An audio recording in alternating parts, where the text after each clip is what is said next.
Praise the Lord. Hallelujah. God bless you, beloved co-preacher. Beloved brother Benji Benito. Itaas po ang ating mga kamay, may mahal tayo magkisang manalangin sa ating mahal na Panginoon. Hallelujah. O dakilang mga Diyos na makapangyarihan sa lahat. Sa makapangyarihang pangalan na Jesus, sa panadalangin ng iyong hinirang propeta sa aling kapanahonan, aming kagalang-galang at minamahal na Pastor Weldy Estrada Almeda, sa oras na mahal na Panginoon, sa aking pagdadala ng balang mensahe, ikaw Diyos magbigay sa akin ng karunungan at maglangis. Buksan mo, mahal na Panginoon, paunawa ang bawat isang narito. Hipuin mo Diyos ang kanilang mga puso. Ipaunawa mo sa kanilang ebanghelyo ng kaligtasan. Sa ganang akin lukang magagawa at sa iyong dakilang pangalan aking sinasaway, demonyo ng hadlang at paglangan lumaya sa aming galitnaan. In Jesus' name. Hallelujah, hallelujah. Praise the Lord. Everybody say praise the Lord. Hallelujah. Ang pinakamataas na pagpupuri, paglalahati, pagdakila, pagsamba ay sa ating pinakamamahal na Panginoong Jesus lamang. And we give double respect and honor to our beloved parents in the Lord. And we cherish the blessed memories, teachings, preachings of our dearly beloved Honorable Evangelist Pastor Weldy Estrada Almeda and their beloved Honorable Assistant Pastor Lina Comal Almeda. I also greet the beloved Almeda family. Sa inyong lahat, minamahal mga kapatiran dito po sa dakon ng Doha, Qatar. Palakpakan natin ating mahal na Panginoon sa ating mga kasamang mga magagawa at mga ngaral. To our beloved webcast viewers, magandang hapon na po sa lahat. Everybody say praise the Lord. Hallelujah. Lahat minamahal na ating pong natamasang mga pagpapala ay dahil sa pagsunod ng ating kagalang-galang at minamahal na pastor sa tawag ng mahal na Panginoon sa Kanya.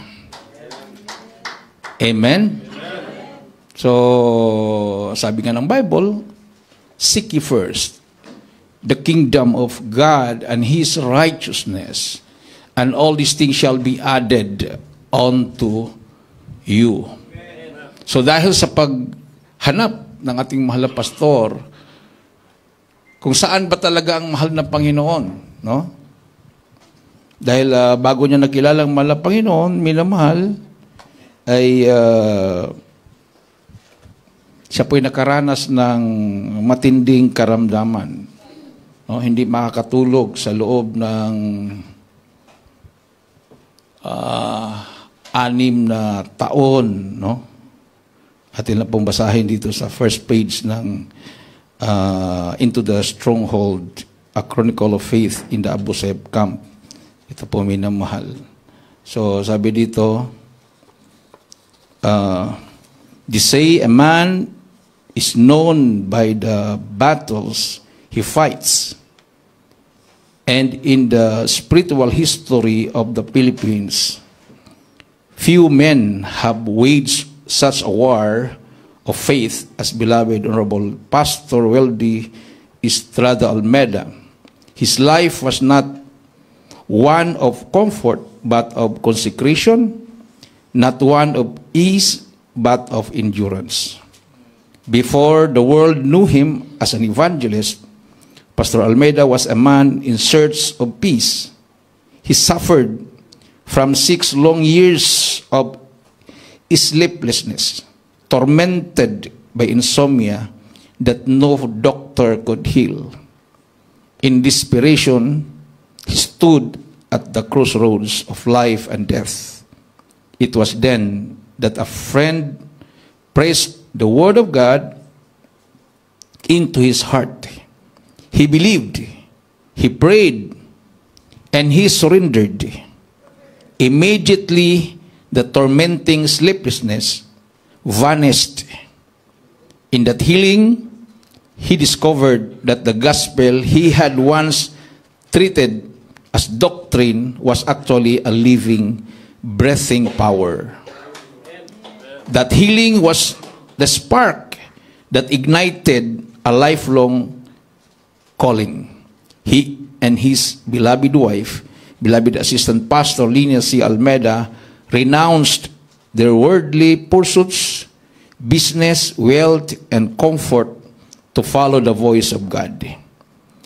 What began in a small home in Ordoha village, Novaliches, on February 14, 1975, would become one of the most powerful ministries in Philippine history.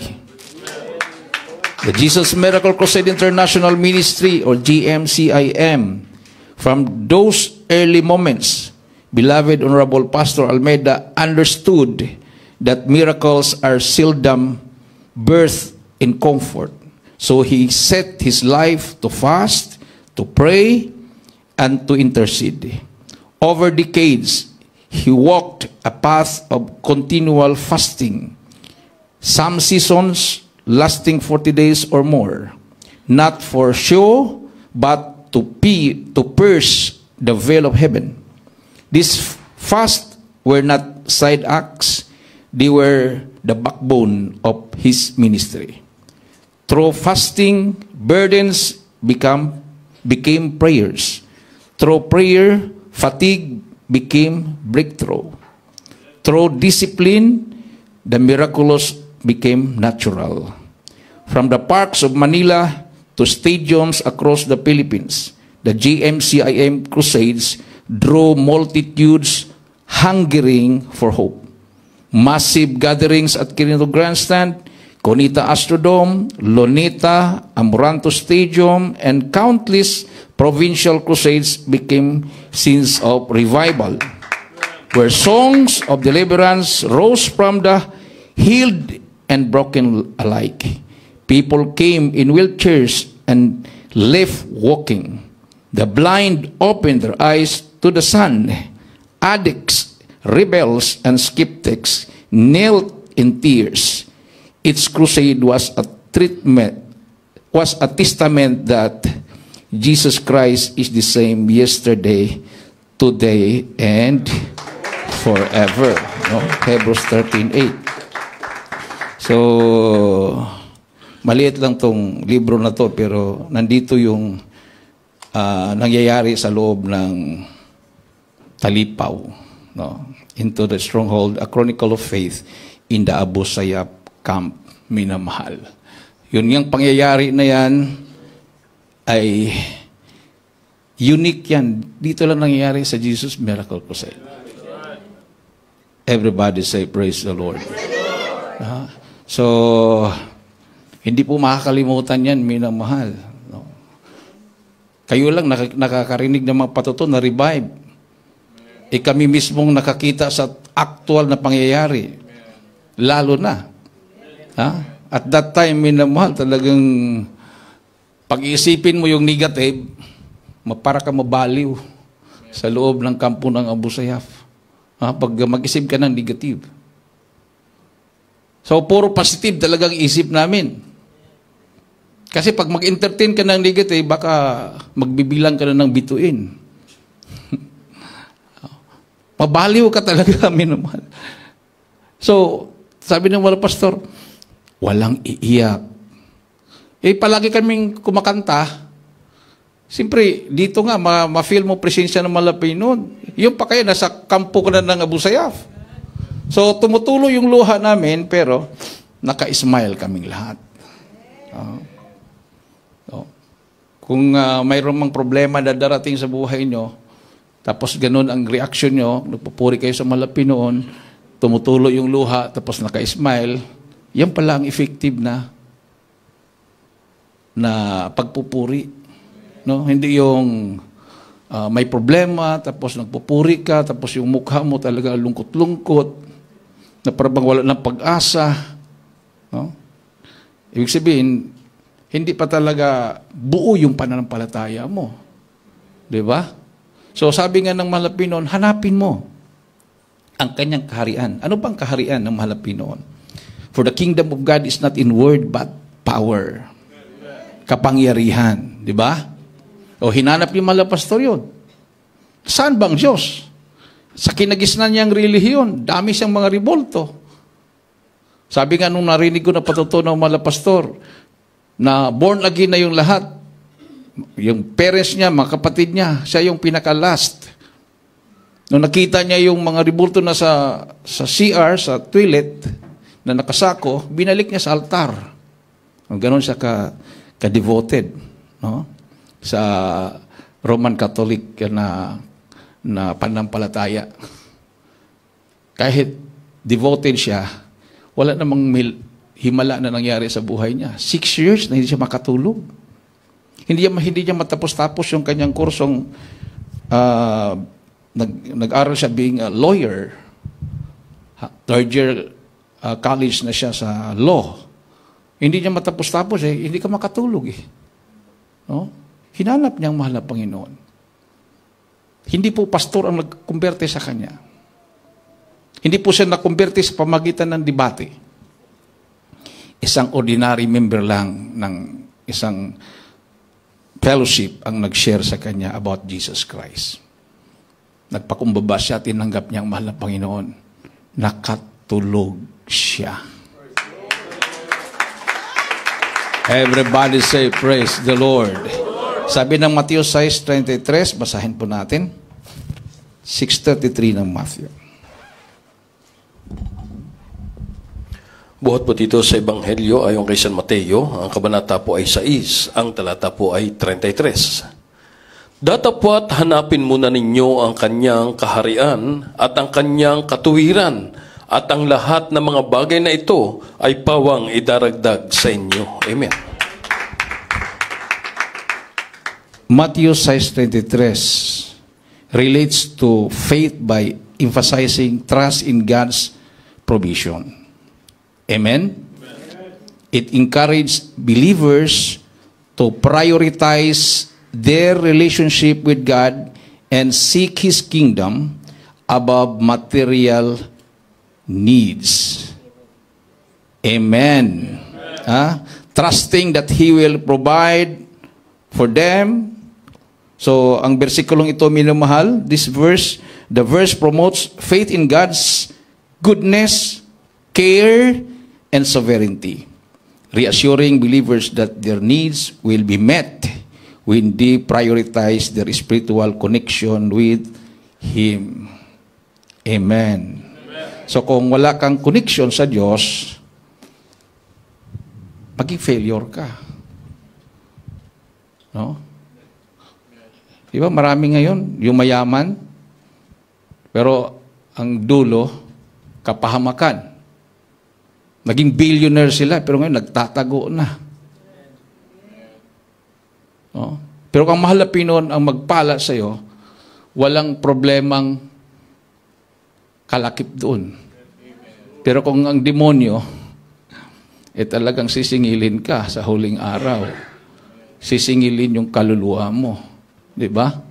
O, marami po tayong nababasang ganon. Mga pastor na kumbaga sabi nila, nasa Diyos daw sila, dahil pinagpala sila, may mga eroplano sila, may mga helicopter sila, no? May mga kayamanan sila, limpak-limpak yung kanila pong mga deposito sa bangko. Pero ngayon, hindi na nila magagamit dahil nasa kulungan na sila. What profit a man if he gains the whole world but loses his own soul? Maangkin mo lahat ng mga bagay, tapos yung mga bagay na yun naangkin mo, hindi mo na pala magamit. Di ba? Nakakahiya yun. Amen. Sa buhay ng ating mahal na pastor, inumpisahan na ng fasting and prayer. Hanggang kinuha siya ng Malapinon, fasting and prayer pa rin. Hindi naman siya nagsabi na, wala nang fasting ngayon dahil pinagpala na tayo. Hindi. Ganun pa rin. Minamahal. Sa kampo ng Abu Sayyaf, ilang beses siya na naka-experience ng tinatawag na clinically dead. Wala ng pulso. Hindi na humihinga, hindi na dumidilat. Sabi ng mga Abu Sayyaf, ilibing na natin ang inyong pastor, patay na yan. O ano sabi ng mga prayer warriors? buhay ang pastor namin. Nung nagkaroon ng military assault, binomba ang kampo ng Abu Sayyaf, nakagising ang mahal na pastor. Imagine, ilang araw siyang hindi nakagising, nakapikit. Pinupulso nila, wala ng pulso. Kung baga inaantay na lang nilang maagnas, kung patay na ba. Tapos bago yung military assault, nagising.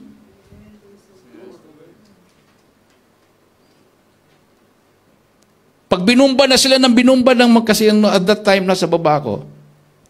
Kasi mission ko nung Talipopis mission, mayroon ako mission na hindi alam ng gobyerno, hindi alam ng media. Ako nang dala ng mga negotiator doon, si Libyan Ambassador Asarok, yung anak ng presidente ng Libya, na isang colonel. Iniskortan ko yun para makapasok sa kampo ng Abu Sayyaf, para makausap yung mga Abu Sayyaf, lalo na si Robot. Nung nagkaroon ng military assault, nasa baba ako noon. Hindi ko alam na gano'n na pala ang kalagayan ng mahal na pastor. Pero nung narinig ko yung patutuo nila, alam mo, Brother Dan, nung hindi pa nag-military assault, ang mahal na pastor hindi na gumigising. Sabi nila, kuminsan pag pinupulsuhan namin, wala na siyang pulso. Oh. Pero nung nagkaroon ng military assault, biglang nagising ang mahal na pastor. Pag binumba na sila ng binumba, anong sabi ni Robot? Sabihin mo kay Pastor Almeida, manalangin na siya dahil mamamatay na tayo. So doon si Robot, sa tabi ng mahal na pastor, palagi pag binumba ng binumba, imagine, commander ka, may baril ka, binitawan mo yung baril, tatabi ka sa dati mong pinapaniwalaan, akala mo hindi totoong pastor, safe daw siya pag nandyan siya sa tabi ng mahal na pastor. O, tingnan mo yan. Tama naman yung sinabi ng mga pastor ng ibang congregation at sekta na talagang hindi makalabas buhay ang mahal na pastor kung walang Panginoon. So, sa level ng kanilang panampalataya, sabi nila, wala na, hindi na makalabas buhay.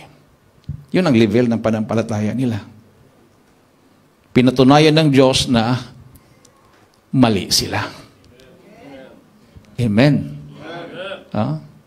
Kuminsan kasi, ang mahal na Panginoon, ilalagay ka sa sitwasyon na sinusukat yung panampalataya mo. Everybody say, praise the Lord. Talagang tapat ka sa Kanya. Para bang patibong na, halimbawa pa, kung totoo kang tapat, may pagkakataon na may patibong. O, totoo nga, tapat ba to? O, bigla ka nakakita ng pera. O, hindi naman sa'yo yon. Nakita mo yon, pagtingin mo, uy, milyon ng halaga doon sa loob ng bag. Sa palagay mo, pagpapala yon o patibong? Kailangan mo ng pera. Pambayad ng kuryente, pambayad ng tubig, pang-tuition, lahat. Tapos biglang mayroong ganun. Maisip mo kaya patibong yon? Diba? Pero kung spiritual ka, patibong ng kaaway ito. Everybody say, praise the Lord. Diba? Parang nangyari yan sa bansa natin. Hindi masolusyonan yung korupsyon. Siyempre kung ikaw ay presidente na pakita ka kaagad ng gilas, magtago talaga yung mga korap. Magtago. Sino naman ang magpapahuli? Kailan kung matalino ka, kunwari, hinayaan mo sila, lagyan mo ng patibong, ito, ano pong project sa inyong lugar? Tulay, President, sige, ito. Sige, bilyon-bilyon ang ilagay. Sige, bahala na kayo dyan. Tapos yun. Corrupt. Kuhaan natin ng kalahati ito, di ba? Pinabayaan lang, Pinabayaan, sige. Sige, magnakaw kayo dyan. After 3 years, ang mahal na Pinoon ang nagbulgar, biglang umulan, biglang naglindol, yung mga project, nangagiba, naanod yung mga flood control. Ayun na, may record na sila eh. May record na sino nakatanggap. Kumagat sa patibong. Diba? Napunta kami ng Batanes. Mayroon doong honesty store. Yun ang hinahanap namin. Saan bang honesty store? Akala ko, ang honesty store, lahat ng mga store doon, honesty store. Kasi walang nagbabantay. Ang cashier lang doon, nakaupo. Tapos kung mayroon kang bibilhin, bitbitin mo lang, dalhin sa cashier. Hindi katulad ng mga tindahan na normal, may security guard, may nagbabantay. Habang namimili ka doon, may pasunod-sunod na tindera o tindero. Doon, nasa cashier lang yung nagbantay. Bahala ka na doon. Yung kanilang mga tinda, mga mamahaling mga fan, hanggang kalsada yun, nakalatag, walang nagbabantay. Akala ko yun ang honesty store. Ang honesty store pala, wala talaga kahit tindera. Walang cashier. May box lang. Tapos wala namang CCTV. Ito pala ang honesty store. Sabi doon, itong store na to ay hindi, yung mga hindi honest, you are not welcome. Sino naman, nakasalakay-lagay lang doon, pero sino naman na magsabi na hindi ako honest? Basta tingnan mo lang doon yung mga tinda, mayroong mga t-shirt, mayroong, lahat mga tinda na doon. Pasalubong, gusto mo magtimpla ng kape, may thermos, may sitserya doon, mayroong soman, may tinapay. Tingnan mo sa notebook, nandun yung price. Kumbaga, magtimpla ka na doon, kain ka doon sa lamesa, tapos kwintahin mo, magkano na kayo nakain ko. Tapos punta ka doon sa box, ihulog mo yung bayad mo. Dapat yung bayad mo, eksakto or sobra. Kasi kung kulang ng piso, you are dishonest. Bakit mo papakulangan ng piso? Diba? Mas maganda, masubrahan. Or insakto. Lahat doon, maglista ka, tapos bayad. Tapos, balutin mo yung, halimbawa, mga t-shirt, balutin mo yun, labas ka. Walang nagbabantay. Walang nagbabantay. Honesty store talaga. Kung sabihin mo na, naka-discount ako ng 50%. Instead na 100, 50 lang yung binayad ko. Naka-discount ka nga. Pero panalo naman si Satanas sa'yo. Kasi yung may-ari ng tindahan, hindi naman siya naghangad na yayaman siya doon sa tindahan niya. Ang hangad niya, mag-train ng mga honest na customer. Everybody say, praise the Lord. Kung mayroon pong honesty store, mayroon po ba kayang honesty church? Sino yun? Paano? Sabi nyo, kasi paano nga tayo tinitrain to be honest?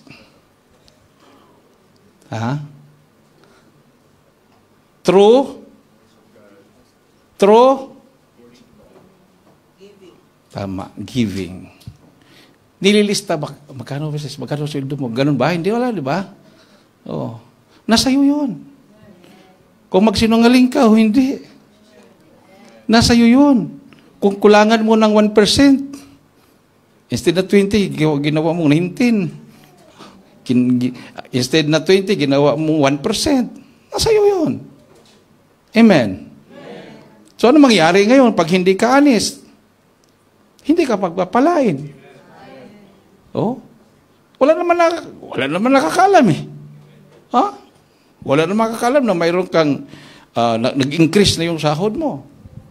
Wala nakakalam talaga. Hindi katulad nung ako, pang 7 church na to na nilipatan ko. Sa lahat na dinaanan ko, mayroon pa silang sobre doon, isusulat mo pa yung halaga. Sulat, magkano nilagay mo? So, sulat yon.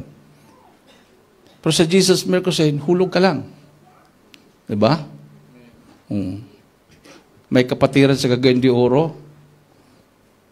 Nung nagkaroon siya ng pagpapala ng, yung maliit, tapat siya. Nung nagkaroon siya ng papalang malaki, nasayangan siya. Sayang. Sabi ng beloved niya, ikaw nang magbigay. Sabi ng husband niya, ikaw nang magbigay, ha? Ibigay mo talaga yan. Sa ako nang magbigay. Pagtingin niya, nakatingin yung husband niya, binigay talaga niya. Binigay niya. Kaya lang, pag lusot ng kanyang kamay, inipit niya, hindi niya hinulog.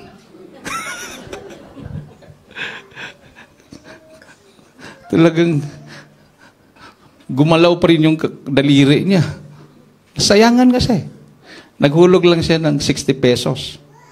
Instead nang ihulog niya, 6,000 yata yun. Kasi galing sa Amerika yung blessing eh. 60 pesos yung hulog niya. Binalik niya sa bulsa yung ihuhulog sana niya na tamang paghulog.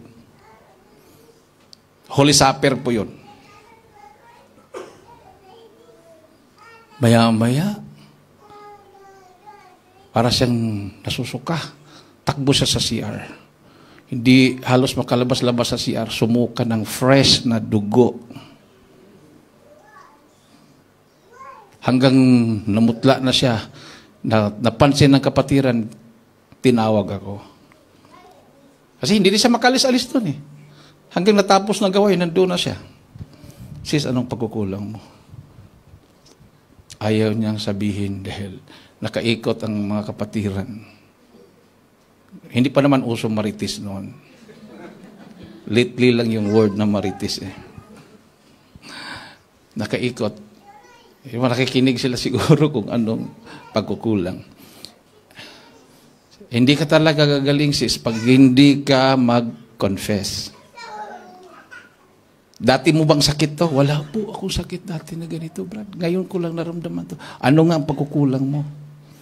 Ninakaw ko po tayo sa offering. Sabi niya, paano mo ninakaw? Sabi naman ng husband niya, hindi mo hinulog yung ano? Nakita ko naman naghulog kay. Inipit ko sa daliri. Inipit sa daliri, hindi tinuloy. Kung ba kunwari, nilusot yung kanyang kamay doon sa offering cloth, pero inipit niya. Pagsisi. Hindi na siya sumuka.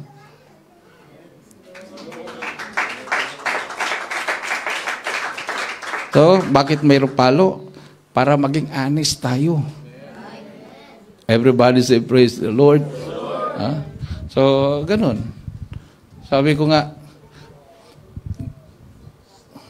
pag matagal ka na sa gawain ng malapinon at takatapat ka, makonsider ka na you are honest. Diba? Kasi tapat ka eh. Experience ko sa buhay, minamahal. Dahil na-converte ako dito sa Jesus Miracle Crusade. Nung narinig ko yung magbigay ka ng 20% pinakamaliit, pwede 30, 40, 50, hanggang 100. Ang nasa isip ko, 100. Nung ni-release na yung study now piliter plan na pera para pang tuition ko, hinulog ko sa gawain yon. 100% hinulog ko. Wala na akong pang tuition. Sabi ko, hindi ko na lang tapusin itong aking pag-aaral. Hindi pa naman libre noon. Wala na akong pang tuition. At wala na rin akong ganang mag-aral dahil pag mayroon kaming examination, ang ina-answer ko, hallelujah, praise the Lord na lang. Wala na pumapasok sa isip ko eh. Habang nag-lecture yung aming professor, bigla akong sasagot, amen, praise the Lord. Sabi ng professor ko, what happened to you, Mr. Quarteros? Bakit ka nag-amen, praise the Lord yan? Sabi ng mga classmate ko, Sir, na born again.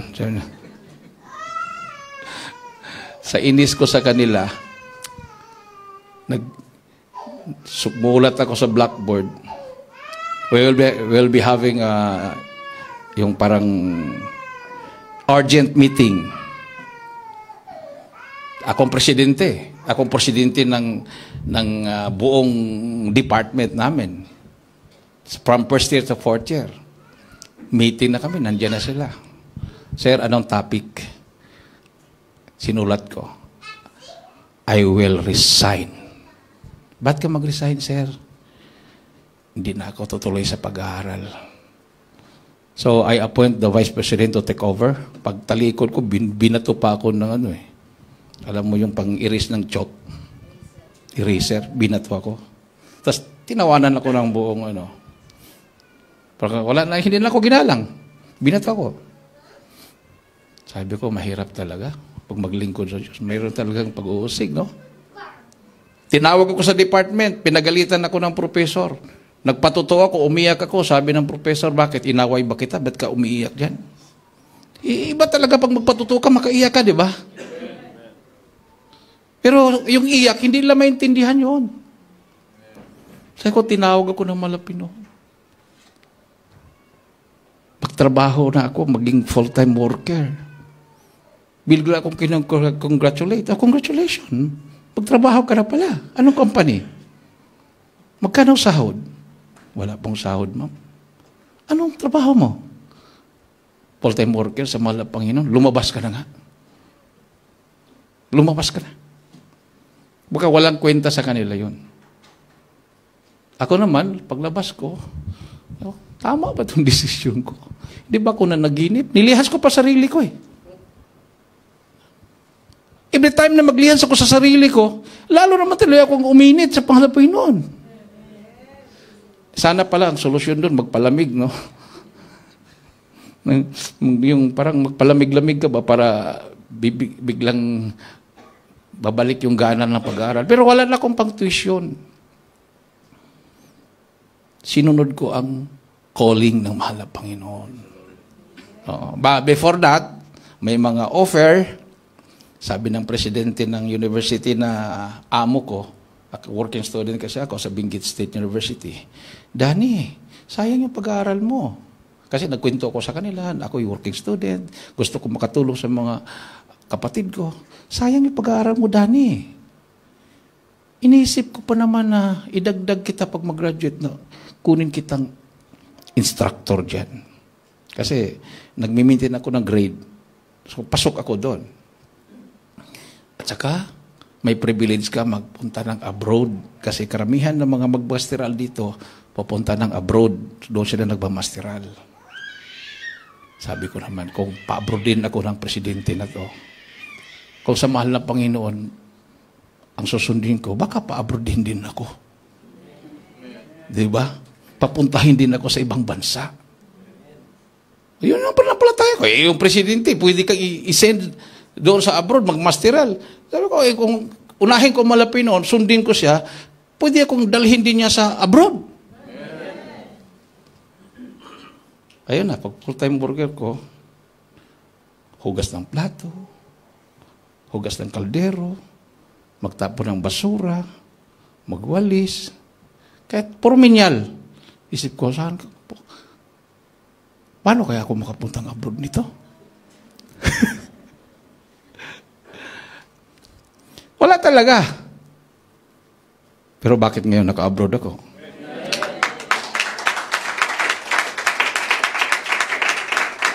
Hindi lang dito sa Qatar. Punta na ako ng Hong Kong, Macau, Singapore, South Africa, Qatar, Dubai. Ngayon, pupunta na naman kami ng Zambia. O, diba? So, pag sundin mo ang mahal na Panginoon, mas higit pa yung ibibigay sa'yo. O, diba? Seek ye first. Sabi dito, but seek ye first the kingdom of God and His righteousness, and all these things shall be added unto you. All these things, siya lang nakakaalam doon, ano yung all these things na yon. Amen? Call unto me and I will answer thee and I will show thee great and mighty things that thou knowest not. Oh, tumawag ka sa akin at ako'y sasagot sa iyo.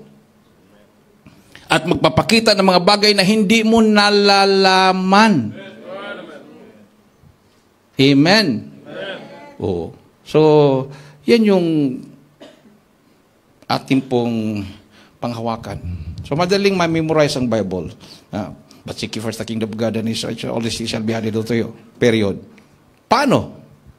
Hindi ko alam. O, di ba? So, sabi dito, faith can profoundly impact daily life in various ways, depending on the individual's beliefs and values. So, provides purpose and direction. Faith can give people a sense of meaning and direction, helping them navigate life's challenges and make decisions. Amen. So, yung mga decision natin, so, nakakatulong yung ating pananampalataya. Influences values and morals. Faith can shape one's moral compass, guiding their actions and interactions with others. O, di ba? Dahil sa pananampalataya natin, iba ka talaga. Diba? Pagkausap kita, para akong nabibless. O, diba? Dahil sa pananampalataya mo yun. Everybody say, praise the Lord. So, maging sensitive tayo sa lahat na bagay. Magpasalamat sa lahat na bagay. Hindi lang yung pipiliin mo lang yung bagay na pasalamatan, tapos yung iba, hindi ka magpasalamat.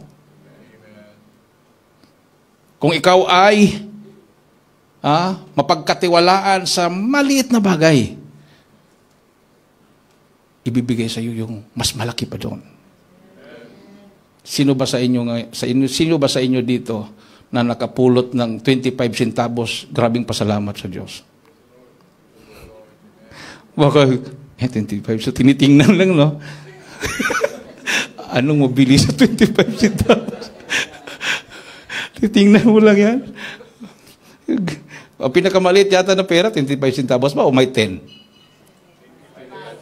Wala lang 10 centavos? May 5? Sa yung bagong barya. 25 na, no? Dito. Anong tawag ng real ba?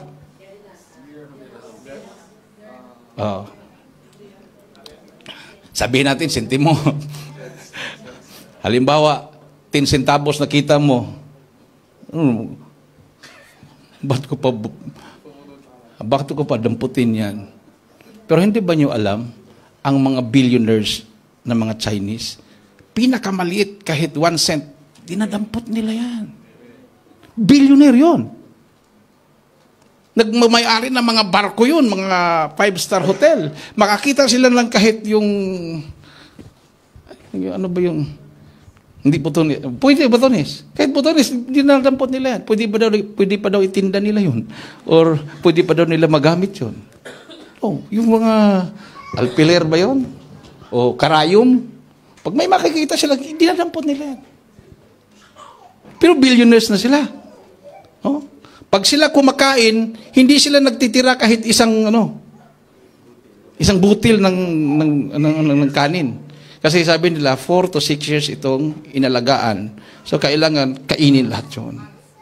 Per months pala. 4 to 6 months itong inalagaan. Kainin nila yun. Pero yung mga mahirap, pumisan, magtira ng kalahati sa plato. Sila lalo maghirap din. Wala eh. Mahirap na nga. Ano pa? Sa gutom siguro, no? Punuin yung plato, maya-maya. Hindi, parang masuka na. Iwanan yung kalahati. Pero yung mga mayaman, hindi ganun.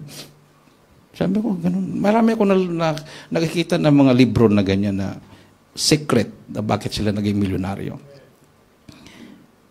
Super kuripot sila. Ganun. No, super kuripot. Hindi man kuripot siguro yan. Lahat na bagay, kahit pinakamaliit, pinapasalamatan nila. No? Tuwa na sila. So, di ba ganun ang ating attitude natin ngayon? Kunting bagay, praise the Lord. Di ba? Sabi lang, ang babaw talaga ng kaligayahan ng mga taga-Jesus Miracle Crusade. Kunting bagay, praise the Lord na kaagad. Siyempre, alam natin lahat na bagay nanggagaling sa mahal na Panginoon. Everybody say, praise the Lord. Masayin ka lang na, sis, sa CR ka, amen, praise the Lord, amen. Pero kung ang reaksyon mo, bakit kaya? Ano kasalanan ko kaya? Ano kasalanan ko? Bakit? Inasayan ako sa CR eh. Dati crowd ako eh. Alam mo, kung minsan ganun, no? Nag-create na yung mind mo ng negative. Bakit ganito? Bakit yan? Pag siya ang magsulo, hindi pa nga kumanta, napuspos na. Pag ibang magsulo, natapos na yung kantahan ng choir, kahit pagtaas ng kamay, hindi nagtaas. Binabantayan. Ayan, mali ang pasok.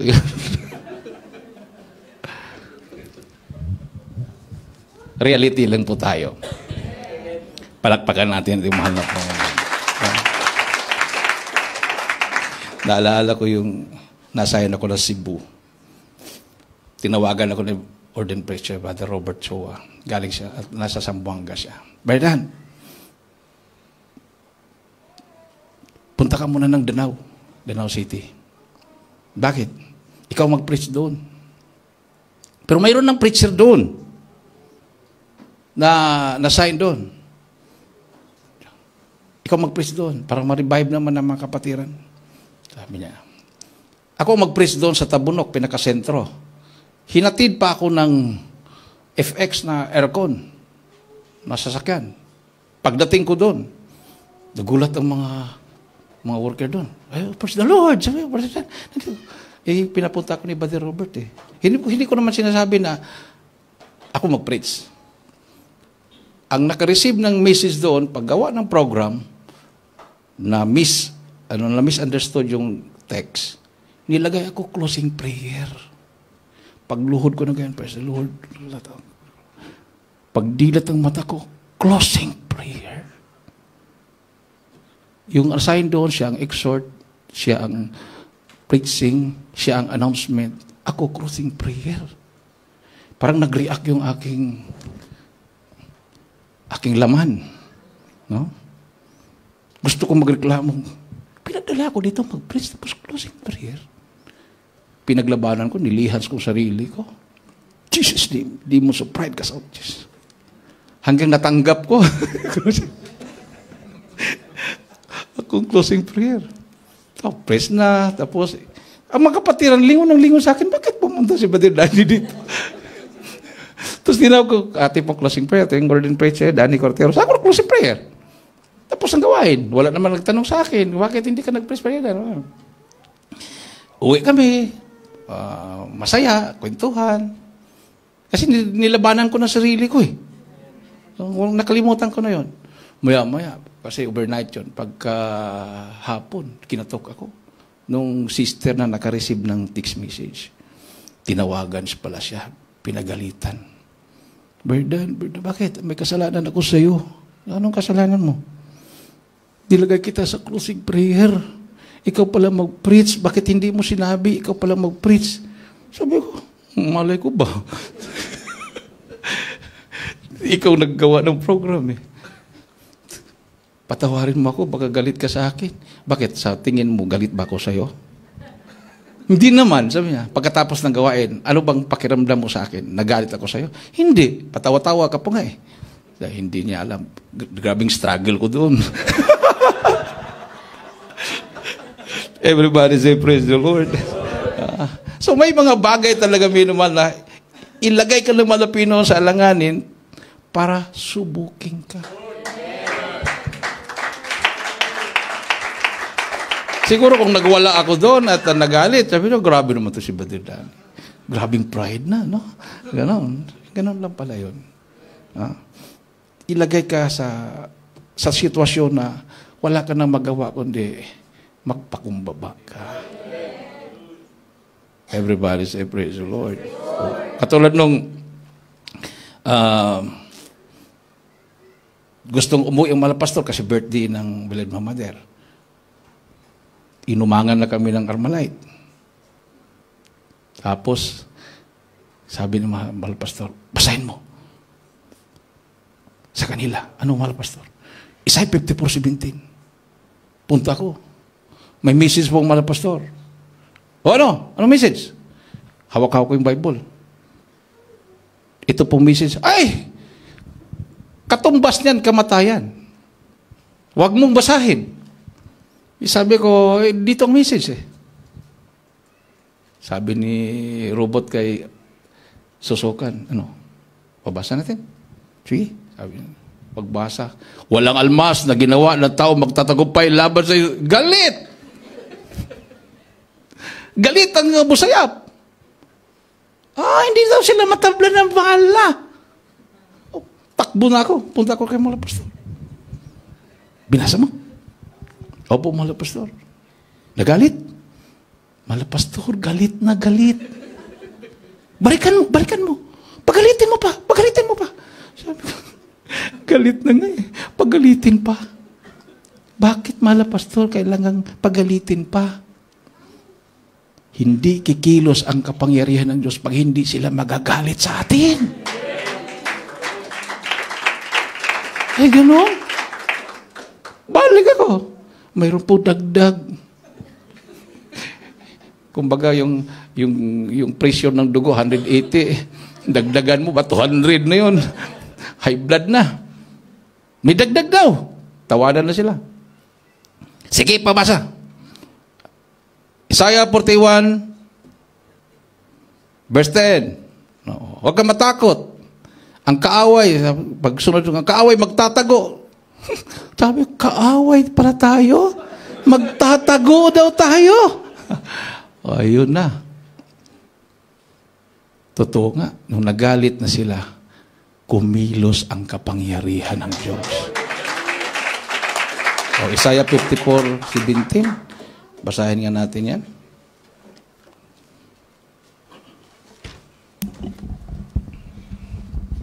Dito pa sa aklat ng Isaiah, kabanatang 54, talatang 17. Walang almas na ginawa laban sa iyo ay pakikinabangan, at bawat dila na gagalaw laban sa iyo sa kahatulan ay iyong hahatulan.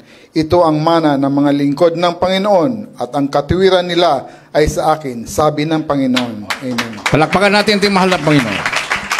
Isaiah 41:10-13. Atin pong basahin.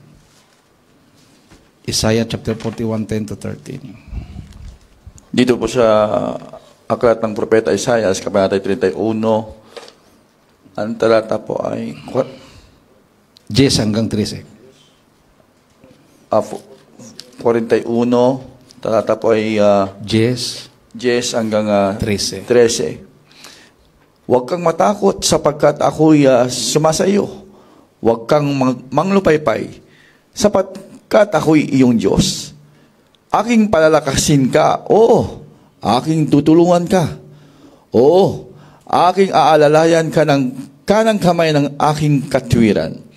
Narito, silang lahat na nangagagalit sa iyo ay mga papahiya at mga lilito. Silang nakikipaglaban sa iyo ay papanaw at mga papahamak. Iyong hahanapin sila at hindi mo mga susumpungan. Sa makatawid bagay, silang nakikipaglaban sa iyo. Silang nakikipagdigma laban sa iyo ay papanaw at gaya ng bagay ng wala.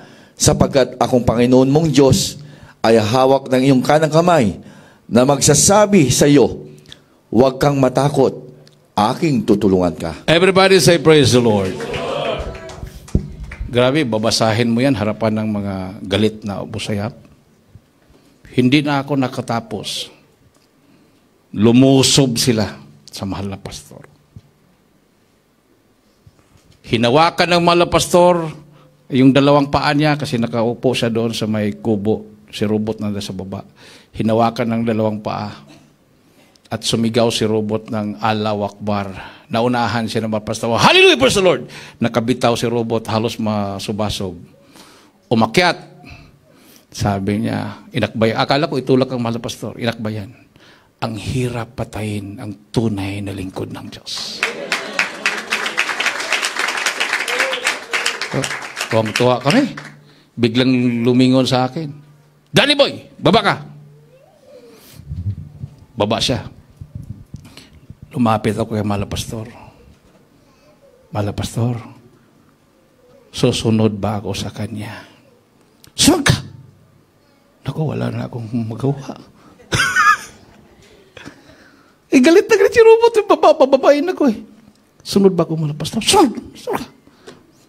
Sunod ako. Maya pagdating ko doon, bakit? Mayroon tayong puntahan. Pastor, sabi niya, dalhin namin si Brother Danny, 15 minutes lang, ibalik na namin.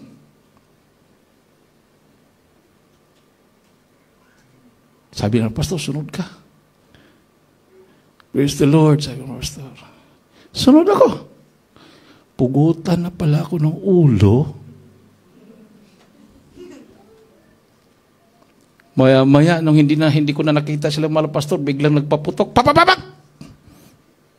Bumalik yung dalawang Abu Sayyaf, binalita sa kanila, patay na si Danny.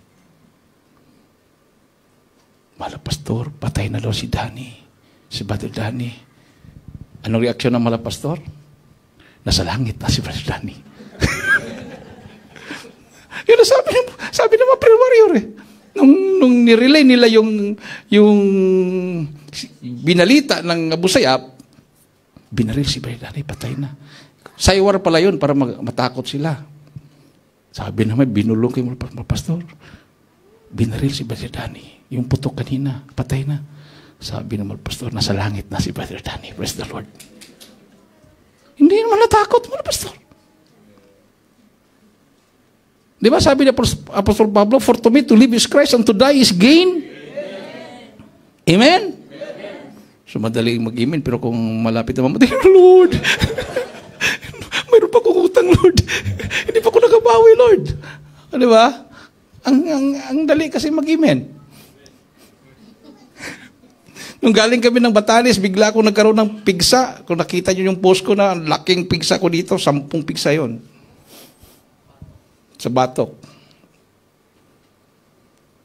Tapos, nagpaalam na ako kay Beloved Mr. Fox. Beloved Mr. Fox, pwede bang patingnan lang sa doktor? Sige kuya, hindi naman tayo pwedeng manghula-hula dyan kung anong gagawin. Dahil ginawa na namin lahat, lalong dumami yung pigsa. Nilagyan na ng oregano ba yun? Tapos, kinayod na niyog, niligo pa sa dagat, lalong lumaki. Yung pala na-infected na. Pagdating doon sa dermatologist, Sir, i-confine kita. Bakit po? Delikado na ang buhay mo. Malapit sa utak yan. Ayoko. Kasi yung husband ko, mayroon siyang hospital.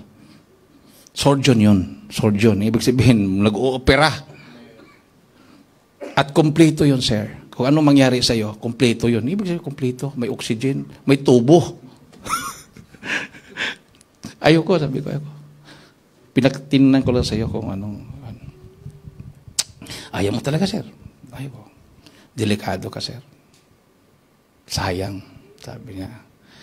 May pag-asa pa sana, pero hinang. Ito. Binigyan ako ng antibiotics. Pero bago mo ito inumin, kumain ka ng marami, hard food, marami talaga. Paano ko kakain ng marami? Hindi na ako makalunok. Wala lang akong gana. Noon yun, nakaikot yung mga anak ko. Nagluto naman siya. Yung bilabid ko, nagluto siya. Ubusin mo yan. Pag hindi mo ubusin yan, hindi ako papayag na inumin mo yung antibiotics. Kasi sabi, kain ka ng marami, hard food. Pag nguya ko ng ganun, binabantayan ako eh. Ikot-ikot lang yung pagkain. Hindi ka talaga makainom. Hindi mo ubusin yan. Inubos ko para ano. Tapos, sabi nung doktor, nag-warning siya. Pag dalagnitin ka, sir. Kasi matapak yung gamot. 3 gamot pa naman yun.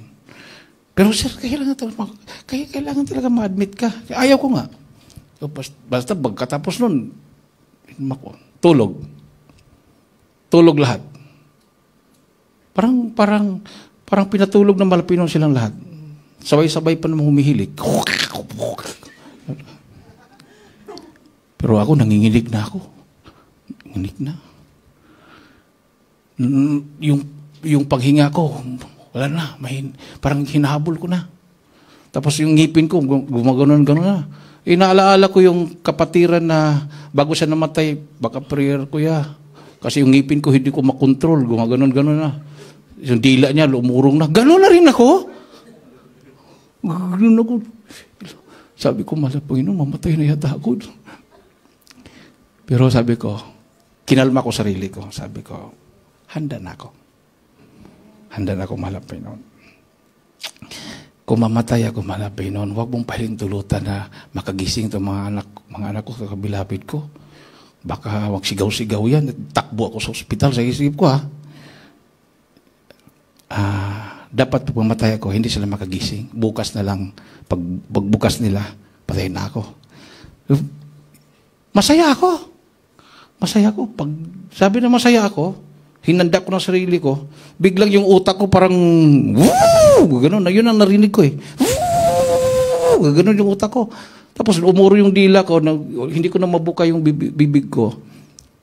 Tapos bigla akong parang nagdeleryo, nagsasalita. Repent and be baptized every one of you in the name of Jesus Christ for the remission of sins.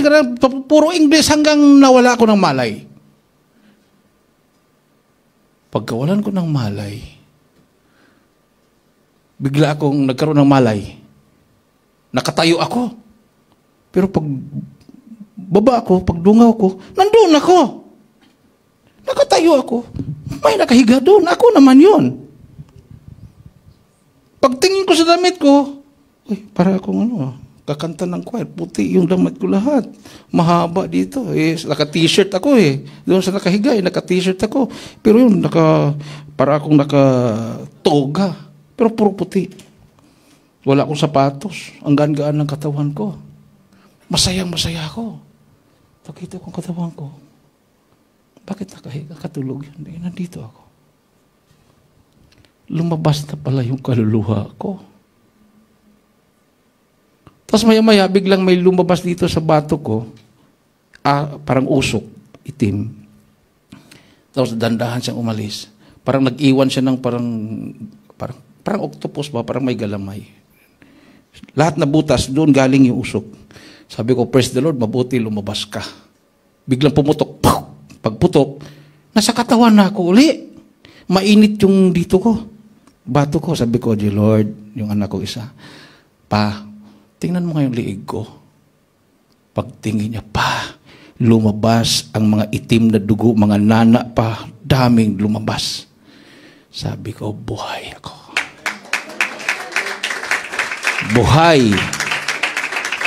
Kasi ang prayer ko sa Panginoon, bago ako nawala ng malay, Lord, kung buhayin mo man ako na inutil, tapos silip-silipin ng kapatiran, mga coworker, kuya, kumusta kuya? Tapos nagtulo-tulo yung liig ko. Diyaga, wag na. Sabi ko, ayaw ko yung ganun. Pag buhayin mo ako, yung malakas ako at makabalik ako sa pangangaral. Yun na nga ang binigay ng Panginoon sa akin.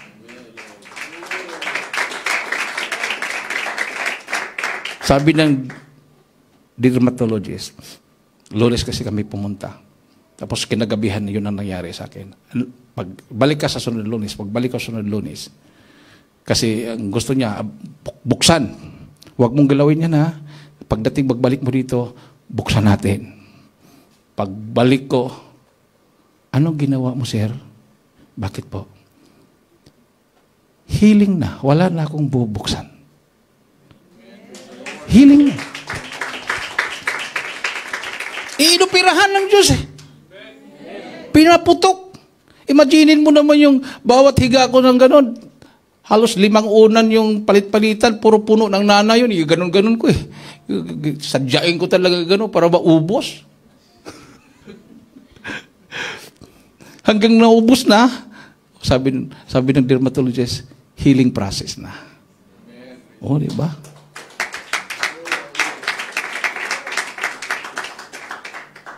Ganon, ang mahal na noon.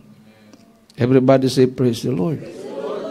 At saka, sabi ko, bakit kaya yung bago humiwala yung aking kaluluwa, bakit repent and be baptized, tapos puro English yung preaching ko?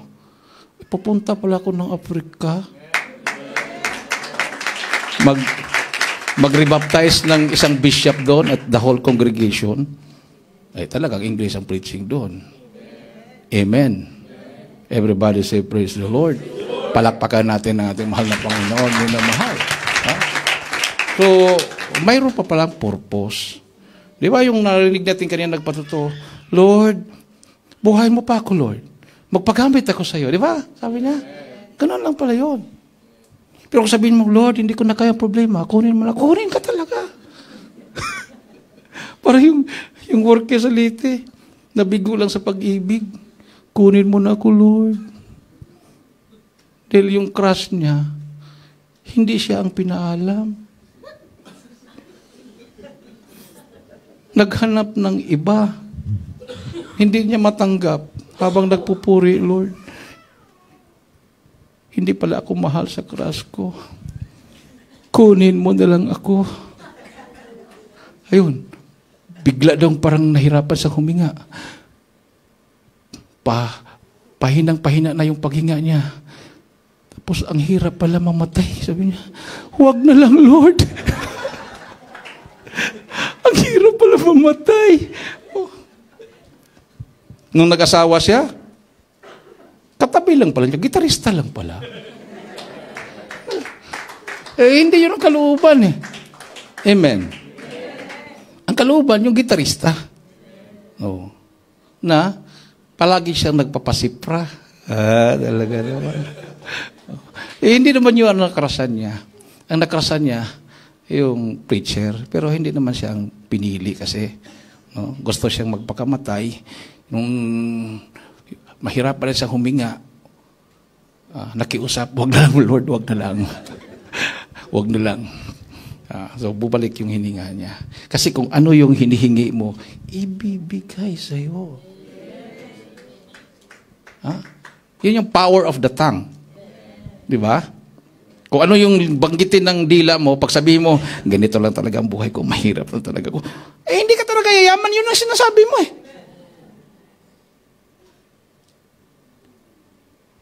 Pero kung sabihin mo, bagdating na po ng milyonaryo ko, naman milyonaryo ka talaga. Bakit? Anak tayo ng Diyos, amen? Ang ating Ama ay nasa langit, amen? Ano siya? Milyonaryo?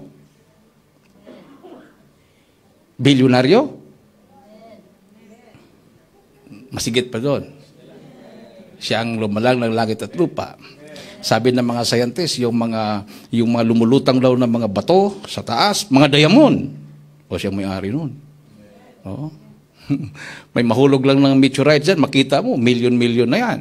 Kung ma-prove ng meteorite yan, no? Galing sa space. Di ba?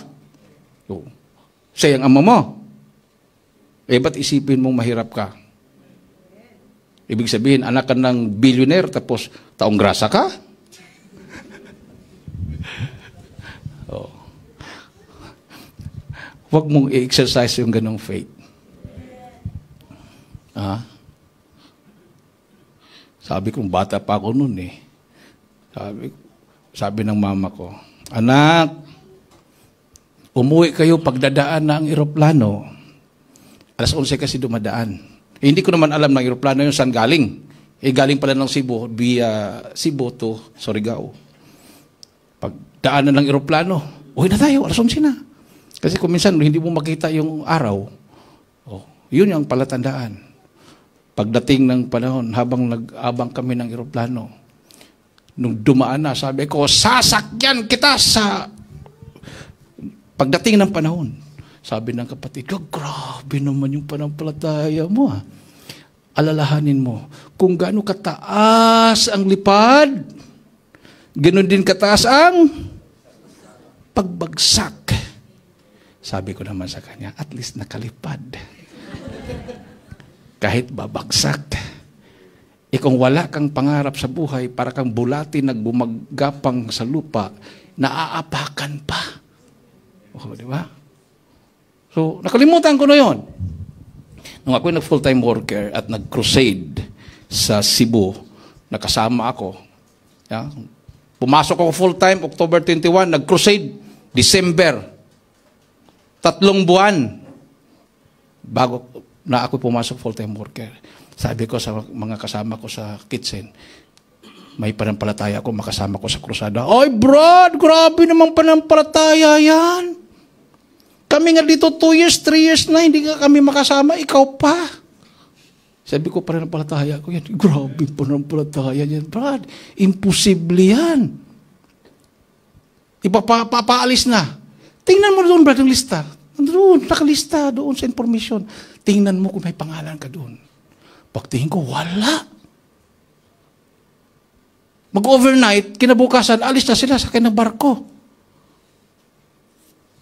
Sabi nung isang worker, magpalista ka ba? Magpatuto? Ay, ayaw ko. Nagpalista na ako ng last overnight. Hindi naman ako tinawag. Nagtampo ako. Hindi ako tinawag. Hindi ko nagpalista. Nilapitan ako. Brad, sabi ni Mama Der, magpatutuo ka raw. Oh, Mama Der? Oh, patutuo ako. Pagkatapos ng patutuo ko, Brad, hiramin daw ni Mama Der yung Bible mo. Nahiya ako din, Bible ko, mamurahin lang yun. 150 lang bili ko doon. Kaya bagong bili ko yun. Ibinigay ko. Pagkatapos ng patutuo ko, naglakad si Bilid Mama Der, papunta sa pulpit.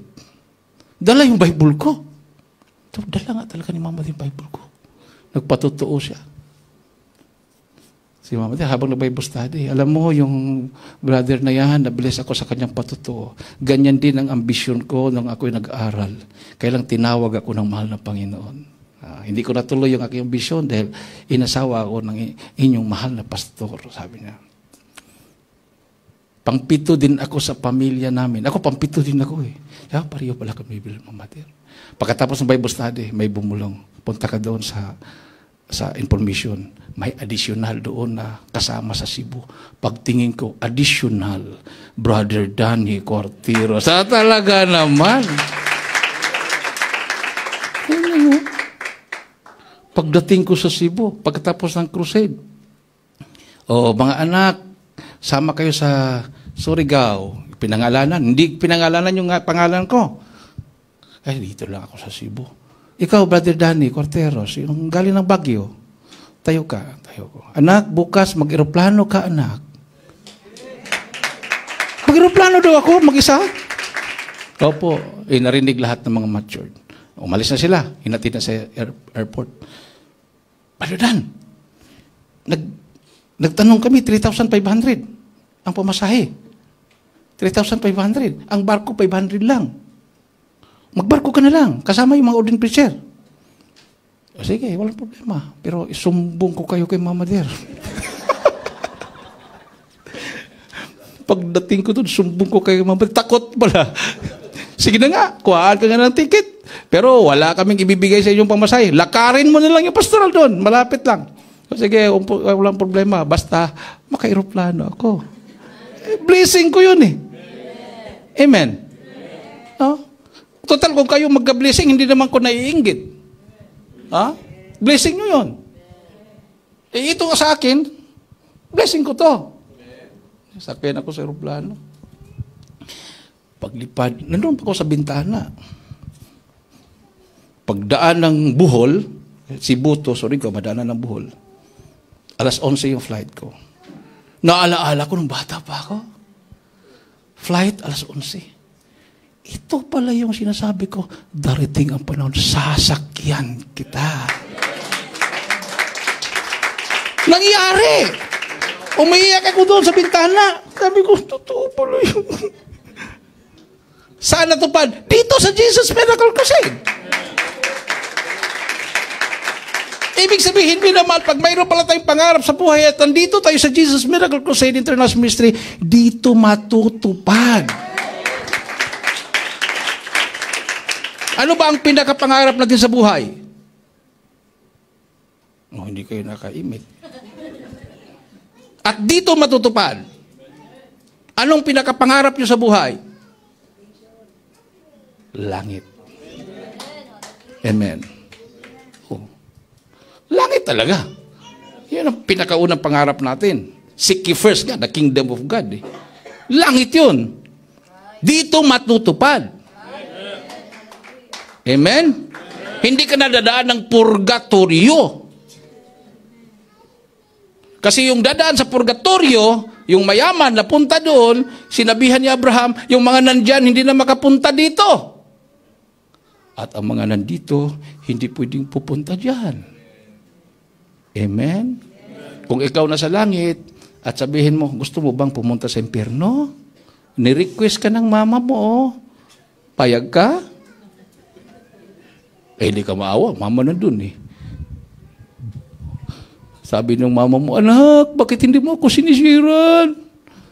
Sabi mo, respeto lang kasi ma, nirespeto kita. Eh wala, hindi ko kailangan respeto. Kahit masaktan ako, basta langit. Di ba? Kuminsan kasi, hindi tayo makapag-share dahil, ay, respeto. Wala naman sa Bible yung respeto. Ang katotohanan, masakit. Amen. Everybody say, praise the Lord. Kahit na sila magalit sa atin, basta pagdating ng panahon, yakapin ka, salamat anak, kahit pinagalitan kita, pero talagang nagtiyaga ka sa akin, nandito na rin ako sa langit, pareho tayo.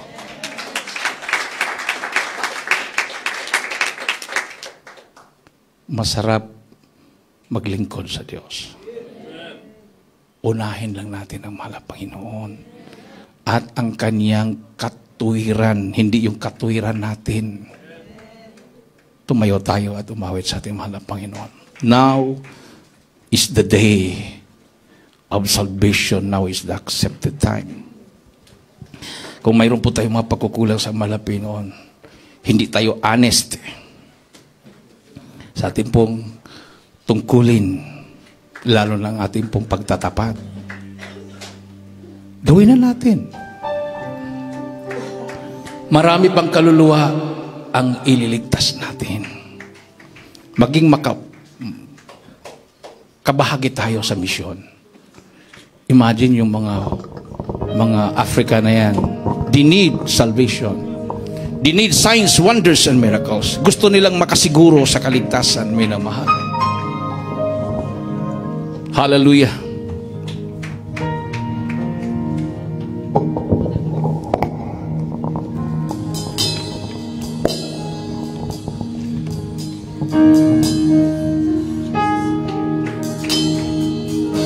Habang hindi karapat-dapat, pagkukulan ng habang at wagas mong pagsinta. Habang wala kakayanan, masuklian ka ng mabuti sa lahat mo ginawa. Niyakap mo ako sa aking inibig mo ako nang di kaya tumbasa. O Diyos na katarungan at katwiran na kahit minsan di na mahirap. Hallelujah!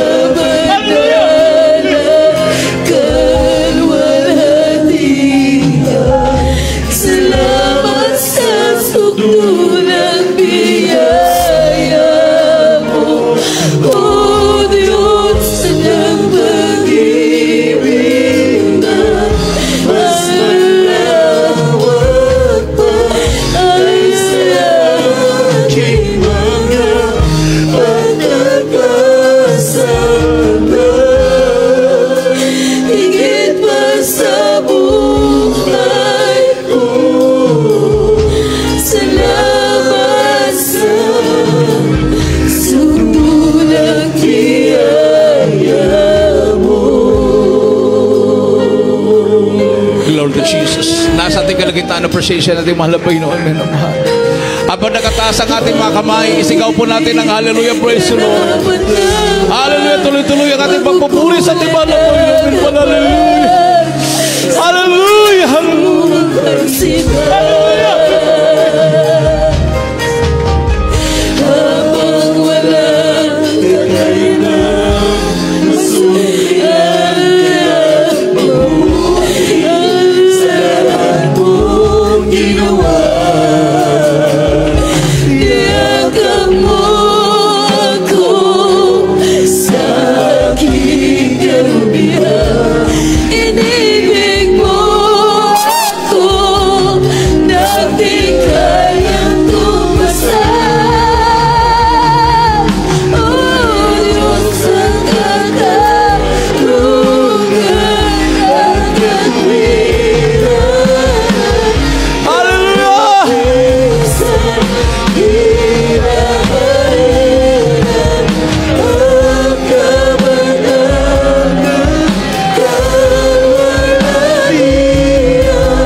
Praise the Lord. Hallelujah.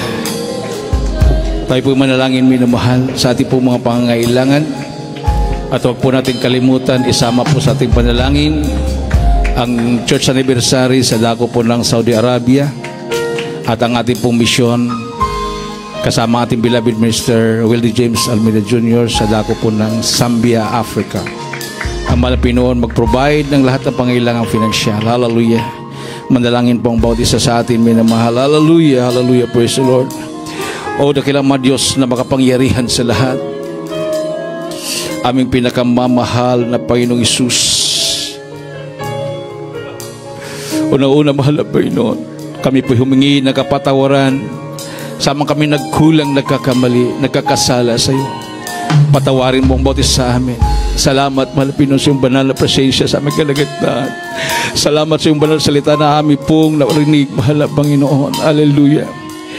Dalangin po namin, mahal na Panginoon, ang matagumpay na church anniversary sa dako ng Saudi Arabia.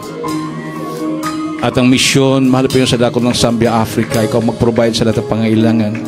Dalangin din po namin ang aming beloved sister Janice Simangan, na siya po'y gumaling ang kanyang pagkabingi, mahal na Panginoon. Sa lahat ng mga anak narito, anong po kailang mga pangailangan? Hallelujah! Ikaw po, mahal na Panginoon, magbigay ng katugunan. Sa pong dalangin namin kagalang-galang at minamahal na pastor, sa pong panalangin ng kanyang buong pamilya.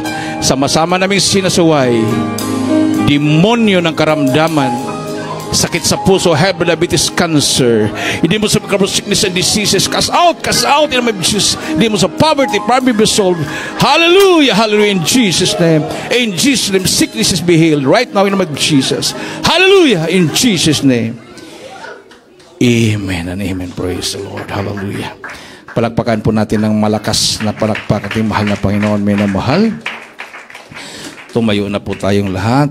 At bilang pasalamat sa ating Diyos na buhay, itaas po natin ang ating dalawang kamay at tumalon po tayo ng 3 beses. Sabay-sabay po nating isigaw sa malakas na tinig ang makapangyarihang salita ang Hallelujah, praise the Lord. 3 times. Hallelujah, praise the Lord. Hallelujah, praise the Lord. Hallelujah. Praise the Lord. Everybody say, praise the Lord. Ating pong beloved brother Benji Benito para po sa ating announcement.